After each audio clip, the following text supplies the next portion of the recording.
Myself, Professor Uday Patel. Start. We will start the chapter DC network theorem or network theorem. Okay. Uh, in ECA subject, electrical circuit analysis subject. Now, basically previous lecture के अंदर हमने देखा था कि first chapter के अंदर हम different different types of theorem पढ़ने वाले हैं कि जिससे हम सर्किट का एनालिसिस कर सकते हैं। उसके अंदर नॉर्टन थ्योरम आएगा, थेवेनिन थ्योरम आएगा, सुपरपोजिशन थ्योरम आएगा, रेसिप्रोसिटी थ्योरम आएगा, different different types of theorem आप पढ़ने वाले हो। So we already study about the superposition theorem. In that we study about the we can find the voltage or current from for particular branch if the circuit have more than one sources. Okay, it can be dependent sources, it can be independent sources, voltage source or current source. Okay, anything. Now, अब basically यहाँ पे हम दूसरा जो भी है, okay, दूसरा theorem जो भी है थेवेनिन थियरम, ओके, वो आज हम पढ़ने वाले हैं। तो ये काफी इंटरेस्टिंग है, सॉरी फॉर दैट, ये काफी इंटरेस्टिंग है। ओके, क्यों? वो आपको थोड़ी देर के बाद पता चल जाएगा जब आप इसको समझोगे, एज वेल एज उसके ऊपर से आप एग्जाम्पल सॉल्व करोगे। ओके, अब थेवेनिन थ्योरम का एक स्टेटमेंट है। Okay, if you want to write a definition of Thevenin theorem, then you can write a statement: any two terminal linear bilateral DC network can be replaced by equivalent circuit consisting of voltage source and series resistor. Okay, so in that what happen कि कोई भी circuit आपके पास है, अगर वो linear bilateral DC network है तो उसको आप ये सर्किट से आप क्या कर सकते हो, आप उसको रिप्लेस कर सकते हो। In that we can see that ETH or we can also write VTH, Thevenin voltage, and this is RTH, it is called as Thevenin resistor. Okay, and this is A and B terminal. Okay, आपको exam में ऐसा दिया जाएगा कि particular A and B terminal पे आपको क्या find out करना है, Thevenin voltage as well Thevenin current. ठीक है, अब ए एंड बी के बीच में आपको क्या दिया जाएगा, पर्टिकुलरली कोई ब्रांच दिया जाएगा, वो यहाँ पे आप ब्रांच रख दो। ओके, तो ये पूरा का पूरा सर्किट सीरीज में हो गया। ओके, अब ETH है, RTH है, आपको ए एंड बी के बीच में जो भी रेजिस्टर दिया गया होगा वो आप ड्रॉ कर दो। ओके, उसके बाद केवीएल अप्लाई कर दो तो आपको करंट मिल जाएगा। इजी है काफी। ओके, यहाँ पे एक एग्जांपल दिया गया है कि ये 6 ओम है। ओके, ये 12 वोल्टेज है, ये 4 ओम है, ए बी के बीच में कोई रेजिस्टर है, ये कोई 4 वोल्टेज है। ओके, उसका इक्विवेलेंट सर्किट किस तरह बनेगा, इस तरह। कैसे? देखो, 12 माइनस 4 यानी 8। ओके, और इन दोनों का एडिशन का, क्योंकि ये सीरीज है तो 6 plus 4 is equal to 10। Okay, यानी 10 8, और यहाँ पे आपका ए एंड बी टर्मिनल जो यहाँ पे ये इसके अंदर कन्वर्ज हो गया। ठीक है, तो इसके ऊपर से आप क्या फाइंड आउट कर सकते हो, Thevenin voltage and Thevenin current और लोड करंट। ओके, ये तो ऑलरेडी जो भी थियरी के अंदर लिखा होगा वो एक बार आप पढ़ सकते हो, बाकी यही मेन कॉन्सेप्ट है। Now, this is the main circuit. From that we have to find out the Thevenin voltage as well as Thevenin current. Okay, चलो, अगर कंसिडर कर लो कि यहाँ पे ये कुछ क्या है, एक E या टर्मिनल वोल्टेज है या सप्लाई वोल्टेज है, डीसी वोल्टेज। ओके, ये कोई रेजिस्टर R1 है, ये रेजिस्टर R2 है। C एंड D आपकी क्या डिफाइन करती है कि C एंड D टर्मिनल के बीच में आपको R2 रेजिस्टर यहाँ पे दिख रहा है। Okay, and A and B के बीच में आपको RL रेजिस्टर दिख रहा है। तो फर्स्ट ऑफ ऑल यहाँ पे होगा क्या वो समझो कि आपको RL रेजिस्टर को क्या करना है, रिमूव कर देना है, क्योंकि ए एंड बी के बीच में आपको जो भी थेवेनिन सर्किट है वो आपको फाइंड आउट है। थेवेनिन सर्किट किससे बनती है, VTH से, RTH से, एंड जो भी आपका रेजिस्टिव लोड है वो, ओके, उससे आपकी पूरी की पूरी थेवेनिन सर्किट बनती है। चलो ये सर्किट इसके अंदर कन्वर्ट हो गई, ओके। अब यहाँ पे एक वुमन का फेस शो करवाया गया है, जिसके ऊपर से आपको ये पता चलेगा कि आपको यहाँ से इस साइड से देखना है, ओके। कि हाँ चलो VOC फाइंड आउट करते हो तो कहाँ से आपको देखना होगा, यहाँ से देखना होगा, ठीक है।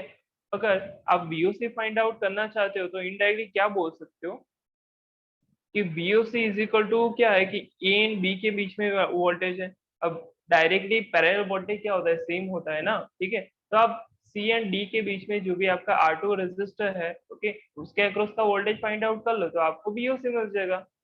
It is very easy, okay. So आपको क्या फाइंड आउट करना होगा, IR2। IR2 आपको पता नहीं है, सिंपल यहाँ पे KVL अप्लाई कर दो, आपको IR2 मिल जाएगा, ठीक है, ओके। एंड अगर आप ध्यान से देखो तो यहाँ पे जो भी सोर्स वोल्टेज है, ओके, उसका सोर्स का रेजिस्टेंस भी दिया गया है, which is mention here as a R, okay. So we can write the R resistor here, okay, R1 is as it is and R2 is as it is। अब यहाँ से अगर आप देखोगे तो इक्विवेलेंट रेजिस्टर आपको फाइंड आउट करना है। कैसे फाइंड आउट करोगे, इन दोनों का एडिशन कर दो, ओके, और इन दोनों का जो भी एडिशन होगा उसके साथ ये पैरेलल कर दो, तो ए एंड बी के बीच में जो भी आपका क्या मिलेगा, एक इक्विवेलेंट रेजिस्टर आपको मिल जाएगा, ठीक है। जो यहाँ पे ये स्टेप्स लिखे गए हैं, ठीक है। यहाँ पे जो भी आपका I है, ओके, वो आप कैसे फाइंड आउट करोगे, I is equal to E upon R1 plus R2 plus R, okay. VOC voltage जो भी है वो IR2 जो जैसे हमने बोला था, ओके, I की वैल्यू यहाँ पे रख दो तो आपको VOC मिल जाएगा। It is called as Thevenin voltage, और VOC को आप थेवेनिन वोल्टेज बोल सकते हो या ओपन सर्किट बोल सकते हो, दोनों सेम ही है, ओके।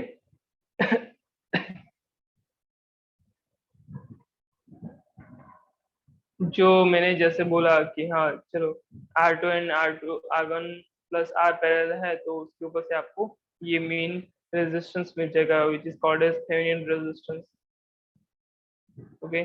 स्टेप्स यहाँ पे लिखे गए हैं कि जो हमने जस्ट अभी डिस्कशन किया वो एक बार आप ये पढ़ सकते हो कि काफी इजी है।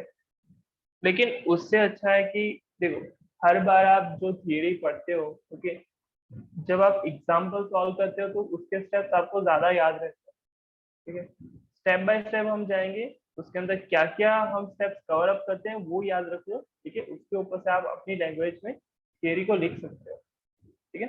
थोड़ा सा आपको आइडिया आ गया होगा कि हाँ चलो थेवेनिन की जो भी सर्किट होती है उसमें तीन चीजें होती हैं, VTH, RTH एंड आपका RL, ठीक है। चलो देखते हैं। फर्स्ट ऑफ ऑल हमें क्या फाइंड आउट करना है कि find the Thevenin voltage for the network, then to find out the current RL for value of 2 ohm and 100 ohm, okay. यानी यहाँ पे ये जो भी सर्किट दी गई है उसके अंदर आपका RL की वैल्यू एक बार क्या है 2 ohm है और दूसरी बार क्या है 100 ohm है, तो उसके लिए आपको क्या फाइंड आउट करना है, करंट थ्रू RL, यानी आपको लोड करंट फाइंड आउट करना है। चलो पहले क्या करेंगे, ए एंड बी टर्मिनल तो हमको मिल गए या हमने मेंशन कर दिए, ओके। अब इतनी सर्किट बची, फर्स्ट ऑफ ऑल क्या फाइंड आउट करना था,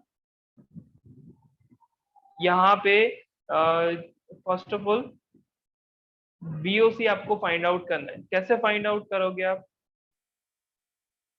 लोगों ने सेकेंड टाइम दिखा है, ओके, स्टेप 3 के अंदर दिखा है, ओके, कोई बात नहीं, हम RTH पहले फाइंड कर लेते हैं, ओके। RTH जब आप फाइंड करते हो तो आपको क्या करना होता है कि जो भी आपका वोल्टेज सोर्स है या करंट सोर्स है, वोल्टेज सोर्स हुआ तो उसको शॉर्ट सर्किट दो कर दो, एंड करंट सोर्स हुआ तो उसको ओपन सर्किट कर दो, ओके। अब इसको अगर आप शॉर्ट सर्किट करते हो तो ये 3 ओम एंड ये 6 ओम दोनों क्या हो जाएंगे, पैरेलल हो जाएंगे, ओके। पैरेलल जब आप दो रेजिस्टर का पैरेलल ऑपरेशन आप जब करोगे तो इतना याद रखना कि न्यूमरेटर के अंदर उन दोनों रेजिस्टेंस का मल्टीप्लिकेशन करना है और डिवाइड में उन दोनों का एडिशन करना है। तो 3 into 6 and here by 3 plus 6, okay, 18 and 9, 9 multiplied by 2 is equal to 18, so यहाँ पे 2 आपको मिल गया, यानी RTH एक वैल्यू हमको मिल गई जो हमें फाइंड आउट करनी थी, RTH is equal to 2 ओम। चलो अब हम क्या फाइंड आउट करेंगे, VOC। VOC फाइंड आउट जब आप करते हो तो यहाँ पे देखो ये ETH या VTH या VOC है, तो तीनों तीन सेम ही चीज है।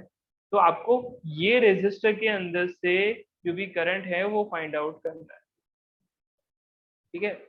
आप डायरेक्टली वोल्टमीटर के यूज से भी आप ETH फाइंड आउट कर सकते हो, लेकिन हमारे पास थोड़ी ना एग्जाम में वोल्टमीटर होगा, तो हमें क्या फाइंड आउट करना होगा, थियोरेटिकली फाइंड आउट करना होगा, ठीक है। ओके, वोल्टेज डिवाइडर रूल के ऊपर से भी आप ये फाइंड आउट कर सकते हो, ओके, और KVL अप्लाई करके भी आप कर सकते हो, ओके। अगर आप क्या करते हो, वोल्टेज डिवाइडर रूल यूज करते हो, तो VTH इज इक्वल टू क्या होगा, main voltage E1 multiply by R2 divide by R2 plus R1, तो आपको यहाँ पे 6 वोल्टेज मिला। तो हमें क्या मिल गया कि जो भी हमारा मेन वोल्टेज था VOC, वो या VTH VOC या ETH जो भी आप बोल लो, ओके, वो 6 वोल्टेज मिल गया। यानी हमें जो दो चीजें चाहिए थी, दो चीजें जो भी आपको चाहिए थी, ये और ये दोनों मिल गई। अब यहाँ पे आप क्या रखोगे, 2 ओम रखोगे या फिर क्या रखोगे आप 100 ओम रखोगे, तो दोनों के लिए सॉरी 2, 10 एंड 100 ओम रखोगे, तो उसके लिए हर बार आपको क्या वैल्यू मिलेगी, डिफरेंट डिफरेंट वैल्यू मिलेगी, ओके। अब ये कहाँ से इक्वेशन है, काफी सिंपल है, ये यहाँ पे KVL लगा दो, ओके, यहाँ पे IL करंट कंसिडर कर लो, ओके, तो आपको मिल जाएगा। It is very easy. So this is the Thevenin theorem. Okay, next lecture के अंदर हम नॉर्टन थ्योरम के बारे में पढ़ेंगे, ओके। तो आप ये एग्जाम्पल का प्रैक्टिस करना, ठीक है, और उसके बाद आपको कोई कंफ्यूजन है तो आप पूछ सकते हो। Thank you so much.